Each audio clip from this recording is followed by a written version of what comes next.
Commençons par un son. Un son bref, presque rien. Une seconde, peut-être deux. Quelque chose qui tombe dans quelque chose de plus grand que soi. Et le bruit que cela fait.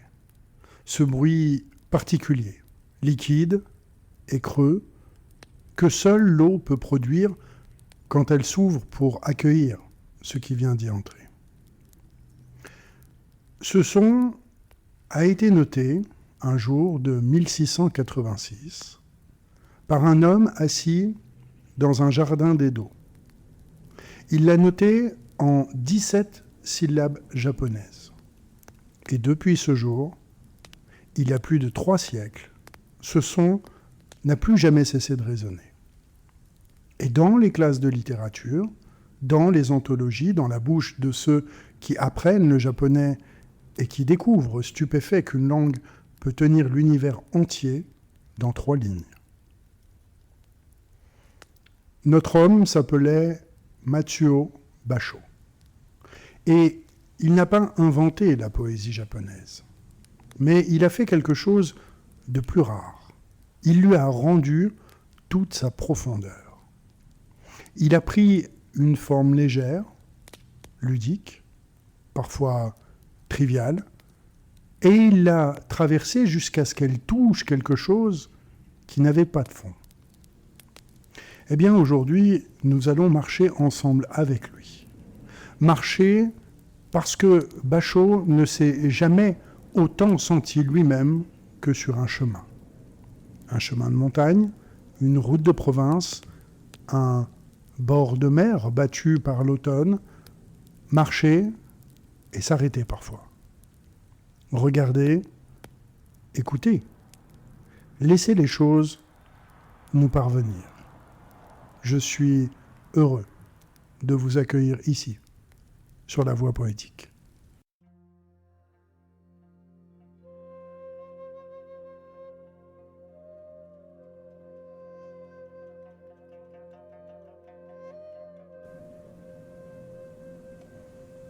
Il est né en 1644 dans la province d'Iga, au centre du Japon.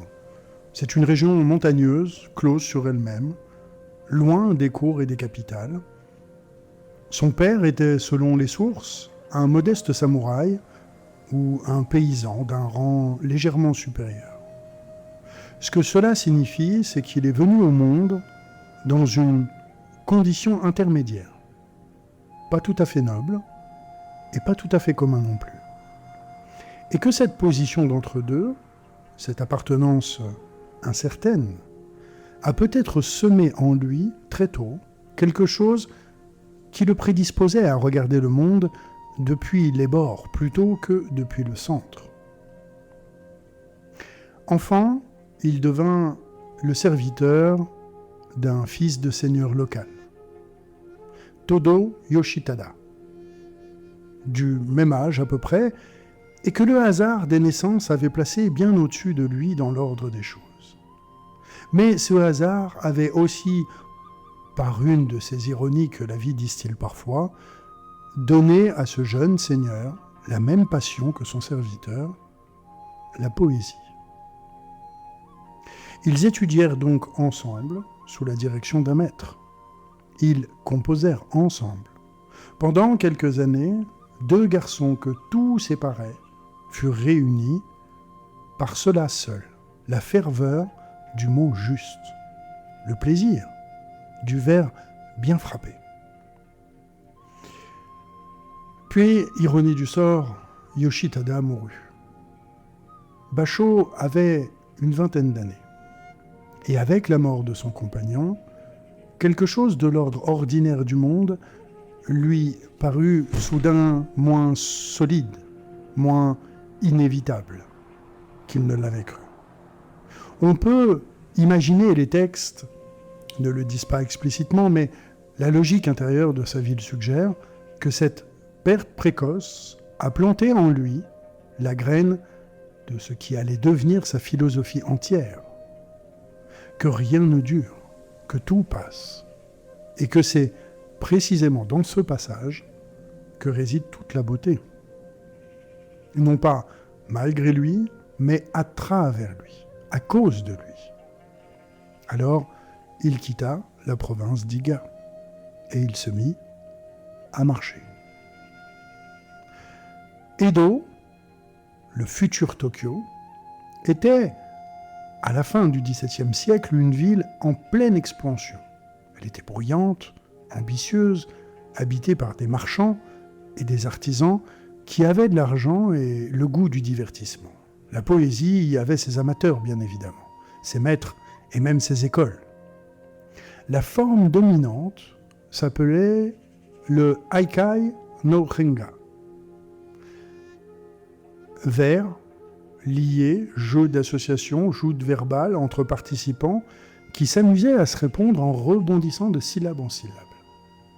C'était, dans sa grande majorité, de la poésie légère, festive, construite pour l'agrément plutôt que pour l'éternité. Basho y trouva sa place, y acquit une réputation, y forma même des disciples. Mais quelque chose en lui résistait à se satisfaire de cela. Quelque chose cherchait plus profond, plus vrai, plus accordé à ce qu'il pressentait de la réalité des choses.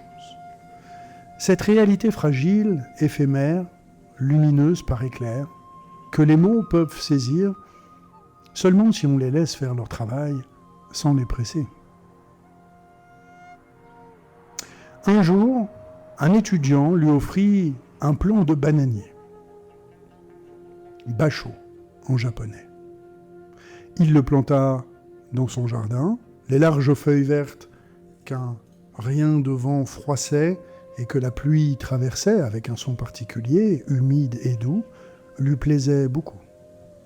Il prit le nom de l'arbre. Il devint Basho. Voyez-vous, je trouve qu'il y a quelque chose de très important dans ce geste. Même si Basho lui-même ne l'a sans doute pas voulu aussi symbolique qu'on peut le lire aujourd'hui. Le bananier, c'est une plante fragile, dans un climat japonais. Ses feuilles sont belles et elles se déchirent très facilement. Il ne porte pas de fruits dans ces latitudes. Il est, en quelque sorte, un arbre inutile. Présent pour rien d'autre que lui-même, que son froissement dans le vent, que la façon qu'a la pluie de chanter sur ses larges palmes, prendre le nom d'un tel arbre, je trouve que c'est déjà choisir une certaine façon d'être au monde. Être là, sans autre fonction que d'être là, attentif à ce qui passe. La maison brûla en 1682, et peu après sa mère mourut. Et quelque chose dans la conjugaison de ces deux disparitions, celle du lieu, de l'origine, décida de son destin de marcheur. En 1684, Basho prit son bâton, son chapeau de paille, son sac à l'épaule, et il se mit en route. Non pas pour aller quelque part de précis, et pas non plus pour fuir quelque chose ou rejoindre quelqu'un, mais pour marcher, simplement, afin d'être dans le mouvement et le laisser travailler, pour voir ce que la route, en effaçant la sédentarité et ses habitudes, allait révéler de lui-même et du monde. Il commença ce jour-là une vie de voyage qui ne s'arrêta qu'à sa mort, 10 ans plus tard. Des milliers de kilomètres à travers le Japon, à pied pour la plupart, par les cols enneigés, les rivages battus par la mer, les plaines de riz en automne, les temples oubliés dans les montagnes, il était très souvent malade. Il avait faim parfois, il dormait dans des auberges modestes ou chez des disciples qui le recevaient avec une déférence mêlée d'affection.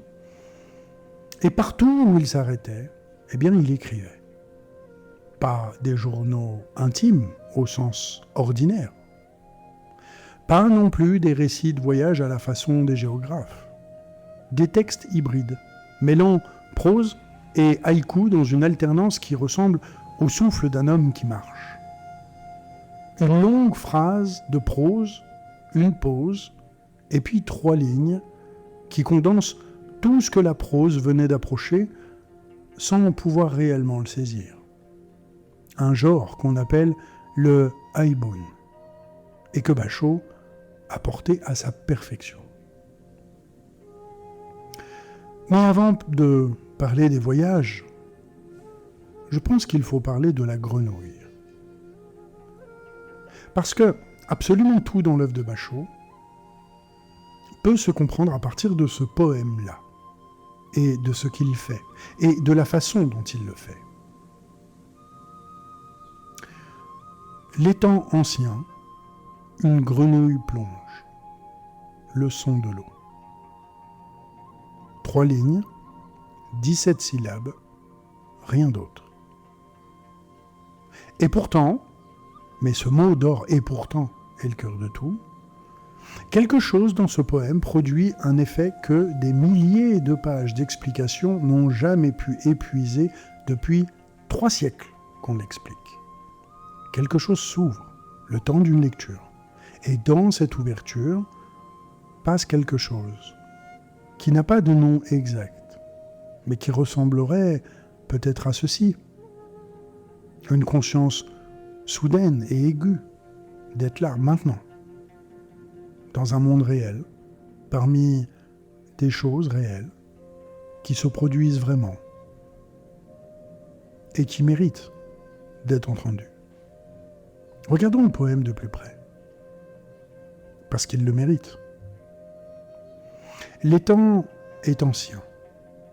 Pas simplement un étang qui existe depuis longtemps, qui a eu sa vie d'eau tranquille avant que quiconque ne l'observe et qui continue d'exister indépendamment de tout regard. Ce mot initial, en japonais furike, crée un silence de longue durée, le silence de quelque chose qui attendait sans savoir qu'il attendait. Puis quelque chose arrive, une grenouille. Elle plonge. Un mouvement vif, bref et irréversible. Et puis le son. Mizu no oto. Le son de l'eau. Non pas la grenouille, non pas le geste, non pas le résultat visible, juste le son. Ce que l'oreille reçoit avant même que l'œil ait le temps de comprendre ce qu'il a vu. Il y a dans la structure même du haïku un élément que les commentateurs japonais nomment kireji, le mot coupant ou la coupe. Dans la forme originale, c'est une particule grammaticale qui tranche le poème en 2 temps, qui crée un espace entre 2 perceptions, et dans cet espace, dans ce silence de papier, il y a quelque chose qui advient et qui n'était ni dans l'une ni dans l'autre prise séparément. L'étang ancien d'un côté, le son de l'eau de l'autre. Et entre les deux, invisible et essentiel, le geste de la grenouille qui les relie sans les fondre. Le haïku est une forme binaire au fond, mais ce qui l'intéresse, c'est la frontière entre les 2 termes, l'espace de contact, le lieu de la rencontre. Et c'est là, dans ce lieu presque impossible à localiser, que se dépose la révélation. Ce que Bachot a noté ce jour-là dans son jardin, c'est un instant, un seul instant indivisible qui contient un avant, l'étang silencieux depuis des temps immémoriaux, un pendant, la grenouille qui plonge, et un après, le son de l'eau qui se referme sur l'instant. Et en le notant ainsi, sans commentaire, sans morale, sans aucune distance interprétative, il a fait quelque chose que très peu de textes dans toute l'histoire de la littérature ont finalement réussi. Il a rendu cet instant présent pour tous ceux qui liront le poème à toutes les époques, dans toutes les langues. Vous venez de l'entendre. Peut-être l'avez-vous lu. Et quelque part, dans votre esprit, il y a maintenant une grenouille. et un étang et un son d'eau. Ces choses n'existaient pas en vous il y a quelques minutes, mais elles y sont maintenant. Bachot les y a déposées en 17 syllabes, sans aucun effort apparent, comme on pose quelque chose de fragile sur une surface lisse. C'est ma définition du haïku. Mais le haïku n'est pas une formule. C'est une discipline, une vraie discipline. Bachot l'a compris avant tout le monde, ou du moins avec une clarté que personne avant lui n'avait atteinte. La brièveté n'est absolument pas une facilité. Elle est, je dirais, une exigence.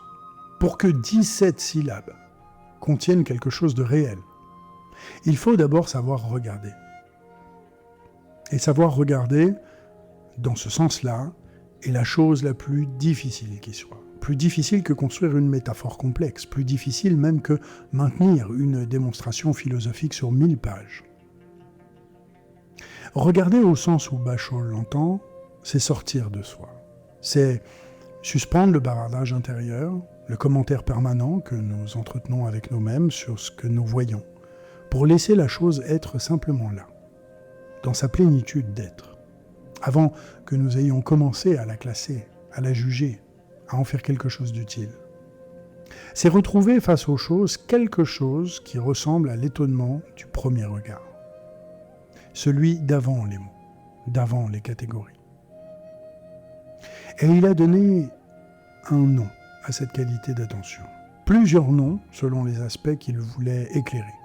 Makoto, la sincérité, l'authenticité, ne pas trahir ce qu'on a vu pour le rendre plus beau ou plus intéressant qu'il n'était. Karumi, la légèreté, ne pas peser sur les choses de tout le poids de son ego d'auteur. Et surtout, sabi. Ce mot, il est difficile à traduire, mais il désigne quelque chose comme la beauté. La beauté de ce qui est seul, usé, ancien, marqué par le temps, et qui rayonne d'autant plus qu'il n'essaie pas d'être beau. Sabi, c'est la beauté d'une branche morte, dans l'air froid d'octobre. La beauté d'une vieille cloche, de temple, dont le son s'étire dans la brume. C'est la beauté d'un chemin que personne n'emprunte plus. C'est une beauté qui ne plaît pas immédiatement peut-être, et qui ne cherche pas non plus à séduire, mais qui, une fois qu'on l'a vue, une fois qu'on s'y est arrêté, laisse quelque chose en vous que la beauté facile et immédiate ne laisse pas. Et c'est là, dans ce sabi, que la poésie de Bachot touche à quelque chose de plus ancien que lui, et je dirais même de plus profond que le haïku lui-même, de plus vaste que le Japon du XVIIe siècle. Et il y a les saisons. Dans chaque haïku, selon la tradition de Bachot, et ce qu'il a poussé, il en a hérité, mais il l'a poussé plus loin que quiconque, il y a un mot de saison, le kigo. Ce mot ancre le poème dans un moment précis de l'année, mais pas de n'importe quelle année, de toutes les années à la fois. Le cerisier en fleurs n'est pas celle d'une année particulière. C'est le cerisier en fleurs de tous les printemps qui ont existé et qui existeront.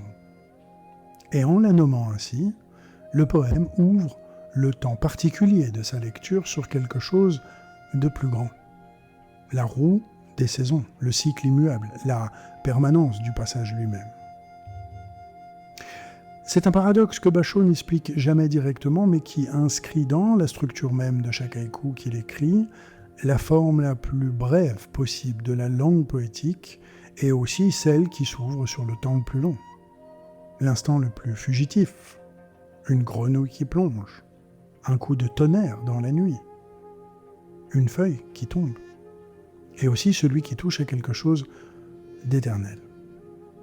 Ce n'est pas une métaphysique construite, ou encore un système élaboré dans un traité, c'est une vérité que le poème démontre en se produisant. Chaque haïku est en un sens la preuve de lui-même. En 1689, Basho entreprit le voyage qui allait donner la naissance à son chef-d'œuvre. Oku no Osomichi, traduit en français par la sente étroite du bout du monde, ou le chemin étroit vers le nord profond, selon les traducteurs. Basho lui-même avait mis plusieurs années à polir ce texte après le voyage. Et il y a dans ce soin porté à l'écriture après coup quelque chose qui mérite d'être noté. Le voyage ne suffit pas. La beauté du chemin ne suffit pas. Il faut encore, après avoir marché, s'asseoir devant la page blanche et travailler. Travailler non pas à reproduire ce qu'on a vu, mais à le traverser jusqu'à ce qu'il révèle ce qu'il contenait de plus essentiel. Il quitta Edo au printemps 1689 avec son disciple Sora. Direction le nord, les provinces reculées de Tohoku, territoire rude et très peu fréquenté que les poètes du passé avaient évoqué comme un espace de mélancolie et de splendeur sauvage. Le voyage dura près de 5 mois, quelques 2400 kilomètres environ. Voici ce qu'il écrit à l'ouverture du texte. Le temps est un voyageur éternel et les années aussi sont des voyageurs. Ceux qui flottent leur vie sur des bateaux, ceux qui vieillissent en tenant en main les brides d'un cheval, font du voyage leur demeure et chaque jour ils voyagent. Beaucoup de poètes du passé sont morts en route. Ces quelques lignes nous disent toute sa façon de concevoir le voyage. Non pas comme un déplacement de point à point, mais comme une condition d'existence. Le vrai voyageur n'est pas celui qui part et qui revient. C'est celui qui comprend que nous sommes tous, toujours, en route. Et que cette mise en route n'est absolument pas une anomalie de l'existence, mais bel et bien son état fondamental. Et dans cette compréhension-là, Basho rejoint quelque chose de très ancien, quelque chose qu'on retrouve dans l'impermanence bouddhiste, dans l'Héraclite des Grecs, qui disait qu'on ne se baigne jamais 2 fois dans le même fleuve, dans la phrase d'Orphée, sur la berge du Léthé. Tout passe. Non pas comme une malédiction, mais plutôt comme la nature même de ce qui est vivant. Herbe d'été, tout ce qui reste des rêves des guerriers. Il s'était arrêté à Hiraizumi, lieu d'une ancienne splendeur, siège d'une famille guerrière qui avait régné 1 siècle avant lui, avec faste et puissance, et dont il ne restait plus, le jour où Basho y posa le pied tout du moins, que des ruines envahies par la végétation. Ce poème est d'une puissance que les mots ont franchement bien du mal à contenir. Il n'y a pas de guerrier dans le texte, pas de bataille, pas de mort, il n'y a pas de héros tombés, et il y a des herbes d'été, vertes, ordinaires, indifférentes, poussant avec cette énergie tranquille et un peu obstinée que la végétation met à reconquérir ce que l'homme a cru lui prendre. Et dans ces herbes, dans leur simple existence, Basho voit ce qui reste. Yume no Ato, la trace d'un rêve. Tout ce que ces hommes avaient voulu bâtir de durable. Et les rêves des guerriers, pas leurs actes, pas leurs victoires ou leurs défaites, et pas leur nom non plus, mais bel et bien leurs rêves. Ce qu'ils avaient voulu. Ce pourquoi ils avaient même lutté, souffert et tué, réduits par le seul passage du temps, à cette chose modeste, des herbes qui poussent dans un champ en juillet. On pourrait entendre là une forme de morale, bien évidemment. La vanité des ambitions humaines, le néant de toute gloire, memento mori. Mais ce serait forcer le texte là où il ne veut pas aller. Basho ne juge pas les guerriers. Il ne triomphe pas de leur défaite. Il regarde simplement ce que le temps fait des choses. Et dans ce regard, quelque chose qui ressemble non pas à la tristesse, mais à ce que les Japonais nomment mono no aware, le sentiment délicat, presque intraduisible, de la beauté poignante de ce qui passe. Mono no aware, l'émoi des choses, la sensibilité à leur fragilité, une façon de sentir que quelque chose qui est beau, maintenant le sera moins dans un moment, ou différemment, ou plus du tout. Et que cette fragilité même est une partie de sa beauté, et peut-être même la plus profonde. Ce sentiment-là, les Japonais l'ont cultivé avec une constance que les autres cultures ont rarement égalée. Les cerisiers en fleurs, qui durent 1 semaine avant de tomber, la lune d'automne qui se cache derrière les nuages, la neige du matin sur un jardin qui fondra avant midi. Ce sont des objets de contemplation privilégiés précisément parce qu'ils passent, et que ce passage rend leur présence d'autant plus précieuse qu'elle ne peut pas être retenue. Basho n'a pas inventé le mono no aware, mais il lui a donné dans le haïku sa forme certainement la plus juste. Quel silence! La voix des cigales pénètre les rochers. Ce poème, qui a été composé lors du voyage vers le nord, devant un temple de montagne, isolé dans les pierres et la chaleur d'été, est peut-être celui où la philosophie de Basho touche le plus directement au zen. Le silence et la voix des cigales, le silence n'est pas rompu par les cigales, il est approfondi par elles. Leur chant strident, ininterrompu, inhumain, entre dans les rochers comme l'eau entrerait dans la roche poreuse. Et dans cette entrée-là, le silence se révèle plus profond qu'il n'était avant que le bruit commence. C'est un paradoxe qui n'est pas un jeu de mots. C'est une expérience réelle que n'importe qui peut faire par un après-midi d'été dans un endroit tranquille. Le bruit des cigales ne vient pas détruire le silence, mais vient l'élargir. Il rend le silence audible tout d'un coup. Il fait entendre à l'oreille ce que l'oreille, au fond, n'entendait pas. L'immensité de ce qui n'a pas de son. Basho a étudié le zen sous la direction d'un maître nommé Bucho. Et même si ses écrits ne sont pas des textes de doctrine, il n'est pas moine, pas maître spirituel au sens institutionnel du terme. La présence du zen est sensible dans chaque haïku, non pas comme une idée plaquée sur le poème, mais comme une façon d'entrer devant les choses. Le zen, que je pratique moi-même depuis un certain nombre d'années, enseigne, entre autres, que l'éveil, le satori, n'est pas le résultat d'un effort intellectuel, d'une accumulation de connaissances ou d'une progression méthodique. Il arrive par irruption, dans un instant. Souvent à la faveur d'un détail ordinaire qui, pour une raison qu'on ne peut pas toujours expliquer, fait soudain de basculer la conscience dans une clarté nouvelle. On a longtemps cherché dans une direction, et c'est en regardant ailleurs, distraitement, qu'on a vu. Le haïku de Basho fonctionne exactement comme cela. Il ne conduit pas vers une conclusion, il ne développe pas non plus une idée, mais il crée les conditions d'un basculement, un instant de perception décalé qui fait voir le monde autrement, brièvement, avant que l'habitude ne prenne ses droits.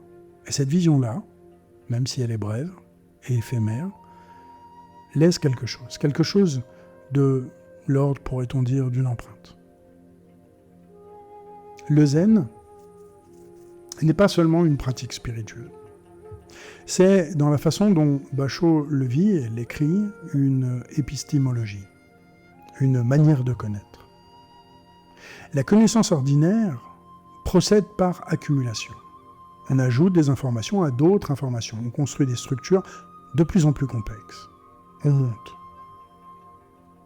La connaissance zen procède totalement autrement, par soustraction, par allègement, par ce que les Japonais nomment muchin, l'état de non-esprit, ou d'esprit vide, où l'on n'oppose plus sa propre pensée à la réalité, mais où l'on s'y laisse simplement pénétrer. Muchin ne signifie pas l'abêtissement, ce n'est pas l'absence de conscience, mais plutôt son intensification. Une conscience si aiguë, si présente, qu'elle n'a plus besoin de venir s'interposer entre elle-même et ce qu'elle perçoit. Elle devient transparente à la réalité. Et le haïku, dans cette perspective, est une technique de Muchin. Non pas pour celui qui le lit seulement, pour celui qui l'écrit, d'abord et avant tout. Basho ne compose pas un haïku en choisissant ses mots dans un dictionnaire de rimes ou en construisant une métaphore savante. Il attend et il regarde. Il laisse quelque chose venir. Et quand cela vient, le son de l'eau, les herbes d'été, la voix des cigales dans la pierre, je note. Aussi simplement, aussi exactement que possible. Cette façon de faire exige une certaine forme de pauvreté.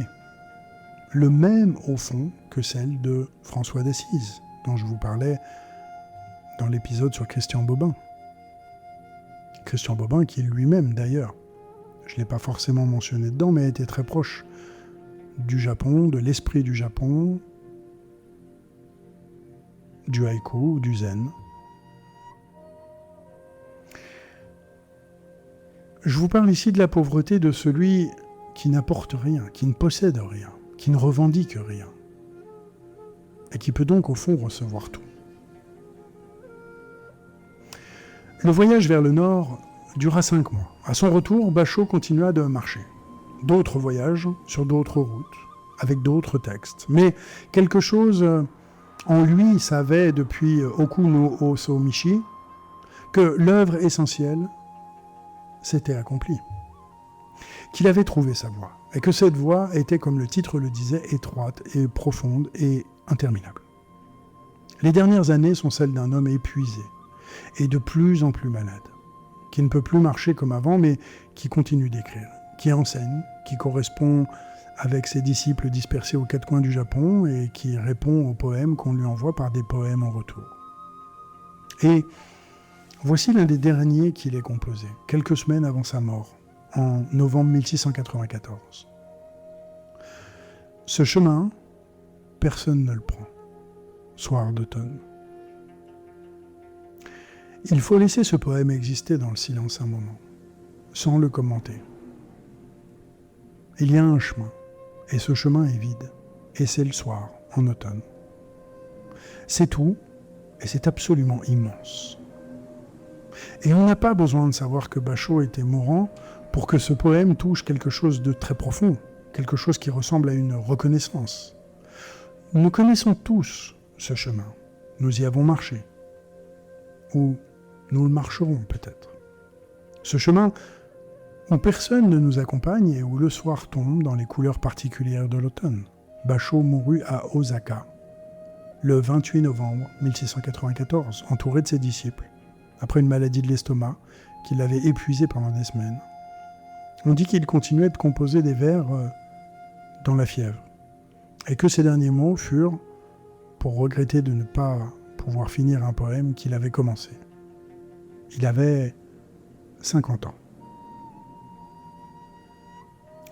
Si l'on regarde maintenant l'œuvre de Basho depuis les rivages de la philosophie, non pas une philosophie systématique, et non pas celle non plus des traités et des argumentations, mais la philosophie vécue, pratiquée, incarnée dans chaque geste d'une vie, quelque chose apparaît qu'il n'a jamais formulé en ces termes, mais qui est présent à chaque page de ses textes.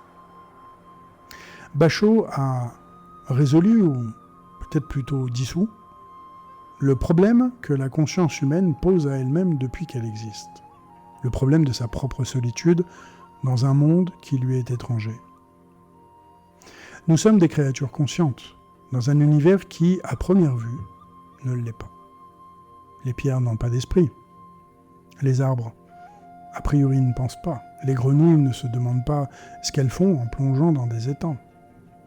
Et pourtant, nous sommes là, conscients de tout cela, séparés par cette conscience même de ce qui nous entoure.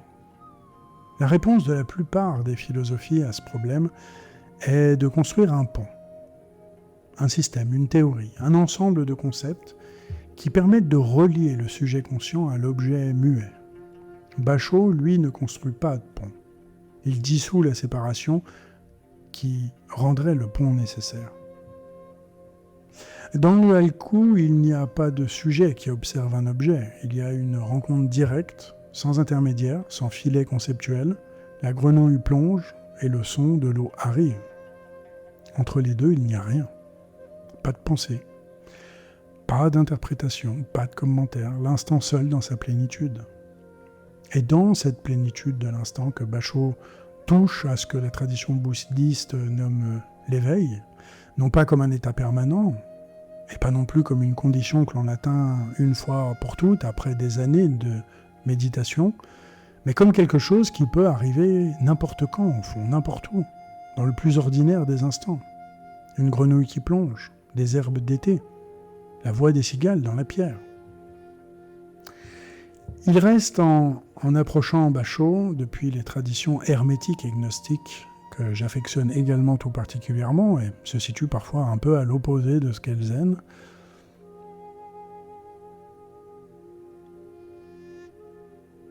En les approchant, il reste cet espace, une forme de correspondance qui n'est pas une influence. Basho ne connaissait pas Hermès Trismégiste, c'est quasiment certain, mais une convergence. La rencontre par des chemins entièrement différents d'une même vérité fondamentale.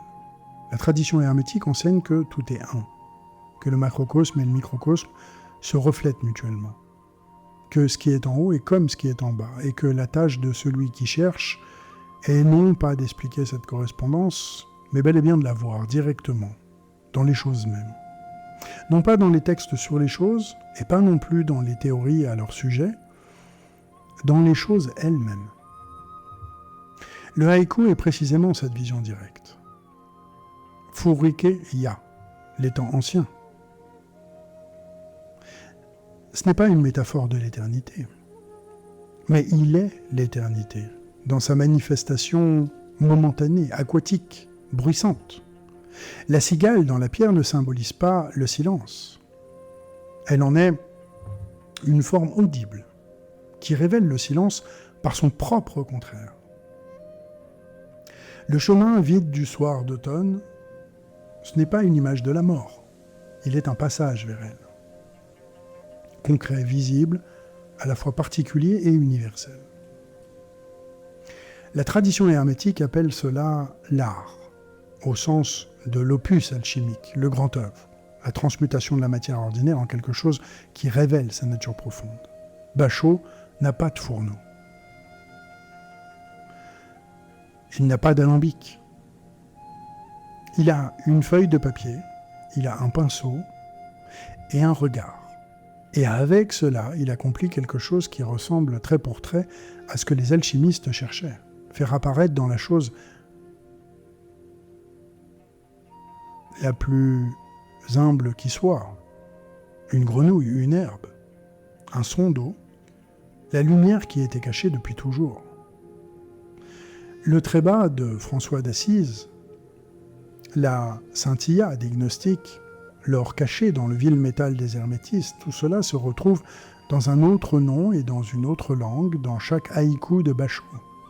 Non pas parce qu'il les aurait lus ou connus, mais parce que certaines vérités, quand on les cherche, avec assez de sincérité et assez de pauvreté, se trouvent de la même façon dans des traditions qui ne se sont absolument jamais rencontrées. Et il y a dans le vide du haïku, ce vide que la forme impose et que le poète apprend à tenir sans la remplir, quelque chose qui ressemble à ce que les mystiques de toutes les traditions ont appelé par des noms différents. Kénosis, chez les Grecs chrétiens. Le vidage de soi, on pourrait dire. Il y a le fana chez les soufis, la dissolution du moi dans le divin. Sunyata, dans le bouddhisme. C'est la vacuité. Non pas comme néant, mais comme un espace de toutes les possibilités. L'esprit qui ne s'oppose plus à ce qui arrive et dans lequel ce qui arrive peut enfin déposer toute sa réalité. Eh bien, c'est ce vide que Basho a cherché toute sa vie sur les routes du Japon. Dans les auberges froides, dans les temples de montagne, dans les ruines herbeuses où les guerriers avaient rêvé. Ce vide n'est pas le manque, c'est la condition de la rencontre. On ne peut recevoir que si les mains sont vides. On ne peut entendre le son de l'eau que si on a d'abord fait le silence. Revenons pour finir là où nous avons commencé. Un son, bref, liquide. La seconde et demie, peut-être, que prend l'eau pour se refermer sur ce qui vient d'y plonger. Mathieu Bachot a noté ce son un jour de 1686. Et depuis ce jour, quelque chose dans ce son ne s'est plus jamais tu tout à fait. Il a traversé 3 siècles et demi, traversé l'océan, traversé des dizaines de langues. Et il est là, maintenant, entre nous, entre vous qui l'avez lu ou entendu, et les temps qui existaient ce jour-là dans un jardin d'Edo, que plus rien ne rappelle, et la grenouille, depuis longtemps disparue, et l'homme qui s'était assis là et avait attendu sans rien chercher d'autre que ce qui allait venir. Voilà peut-être la dernière leçon de Bachot, celle qui contient toutes les autres. Que la permanence ne réside pas dans les choses, mais dans la tension qu'on leur porte. Que ce qui dure, ce n'est pas la grenouille. La grenouille est morte depuis des siècles. C'est le regard de l'homme qui l'a vue plonger. Et ce regard transmis de lecteur en lecteur, d'auditeur en auditeur, de génération en génération, continue d'exister tant qu'il y a quelqu'un pour le recevoir. Eh bien vous venez de le recevoir. Et je suis content de vous l'avoir offert. La prochaine fois qu'un son vous arrêtera dans une journée ordinaire, une porte qui se ferme, la pluie sur une vitre, le bruit d'une cuillère dans une tasse, peut-être vous souviendrez-vous de cet étang. Et peut-être, à l'espace d'un instant, vous serez aussi là, vraiment, entièrement, comme Bachot l'était ce jour-là, dans son jardin. Ce chemin, personne ne le prend. Et pourtant, nous y marchons tous. C'était Mathieu Bachot. Et moi, je suis David, et je vous remercie de m'avoir accompagné jusqu'ici, sur la voie poétique.